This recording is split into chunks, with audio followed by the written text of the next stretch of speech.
I am Joyce Lamerichs. I'm an assistant professor at the program in Language and Media.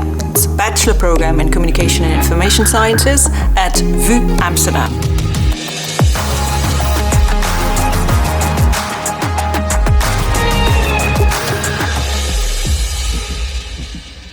The Language and Media program is very much about the different choices you make in language when you are sending a WhatsApp message to relatives versus colleagues, or when you're in a very formal organizational setting, or when you're doing stuff for more private purposes maybe.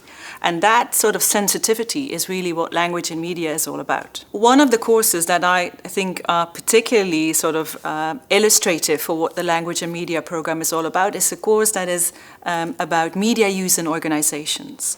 And that course really illustrates how closely connected the bachelor program is to the practice of everyday professionals and the things they have to sort of solve in terms of communication in the organizations they work with.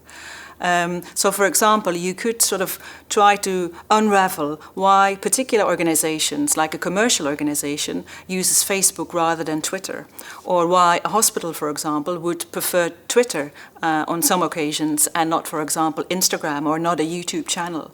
And these choices are really what you then try to explore in group work and in assignments, and you do maybe little interviews on site with these organizations. So you get acquainted with scientific theories as the course on, let's say, the introduction on communication studies, and then also you go out in the field and do field work and learn the actual sort of language puzzles that organizations sometimes have to solve. So we have guest speakers, students that studied in our program in previous years that come back to the university and tell about their job. For example, being a content developer at a marketing a company, or someone who works at the Ministry of Foreign Affairs and comes back to talk about how, let's say, the focus on language is really important in, for example, drawing up press releases, which is another mode of communication that you learn about.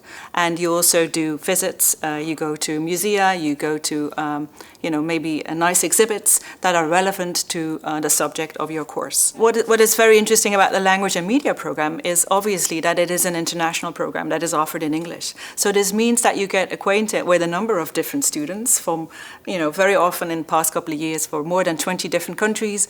And we also have a very active student association that is called Cliché.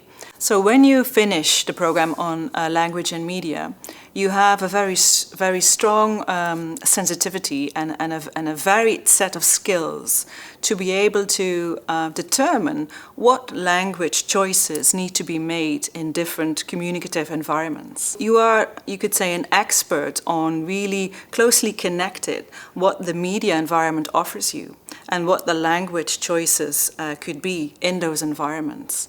So, for example, we have had students doing their thesis in the third year on what hospitals could better do in terms of crisis. So if you would then have to sort of send out messages in terms of crisis, what would be the best channel to do that? And what would be the best language to use in those, for example, tweets, if that would be your choice of mediums.